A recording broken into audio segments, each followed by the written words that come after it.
നമസ്കാരം. റാഫ്റ്റോക്ക് ഫുട്ബോളിലേക്ക് അവർക്കും സ്വാഗതം. ഒടുവിൽ റൂബൻ അമോറിമിൻ്റെ മാഞ്ചസ്റ്റർ യുണൈറ്റഡ് ജയിച്ച് കയറിയിരിക്കുന്നു. 90 മിനിറ്റും കഴിഞ്ഞ് ഇഞ്ചുറി ടൈമിൻ്റെ 7-ാം മിനിറ്റിൽ പെനാൽറ്റി ഗോളാക്കി മാറ്റിക്കൊണ്ട് ബ്രൂണോ ഫെർണാണ്ടസ് ആണ് ടീമിനെ വിജയത്തിലേക്ക് കൊണ്ടുപോയത്. നാടകീയമായ അന്ത്യം ഈ കളിക്ക് സംഭവിച്ചു എന്ന് പറയേണ്ടി വരും. ബേൺലിക്കെതിരെ 3-2 വിജയമാണ് യുണൈറ്റഡ് സ്വന്തമാക്കിയിരിക്കുന്നത്. കളിയിലെ മാഞ്ചസ്റ്റർ യുണൈറ്റഡിൻ്റെ മുന്നേറ്റങ്ങൾ നയിച്ചുകൊണ്ട് കുഞ്ഞയും മേസൺ മൗണ്ടും എംബ്യൂമയും ഒക്കെയാണ് ഇറങ്ങിയത്. മറുഭാഗത്ത് ഫോസ്റ്ററെ മുന്നിൽ നിർത്തിക്കൊണ്ടാണ് ബേൺലി പോരാട്ടത്തിനിറങ്ങിയത്. കളിയുടെ 27-ാമത്തെ മിനിറ്റിൽ ഒരു ഓൺ ഗോളിലൂടെയാണ് മാഞ്ചസ്റ്റർ യുണൈറ്റഡ് ആദ്യം ലീഡ് എടുക്കുന്നത്.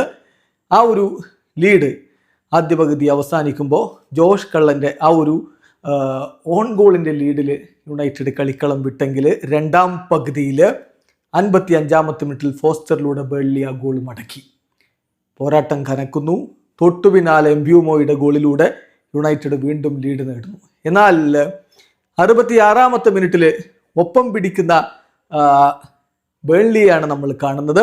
അവർക്ക് വേണ്ടി ജെയ്ഡൻ ആൻ്റണി പന്ത് വലയിലേക്ക് എത്തിച്ചു. അങ്ങനെ മത്സരം 90 മിനിറ്റ് കഴിയുമ്പോൾ 2-2 സമനില.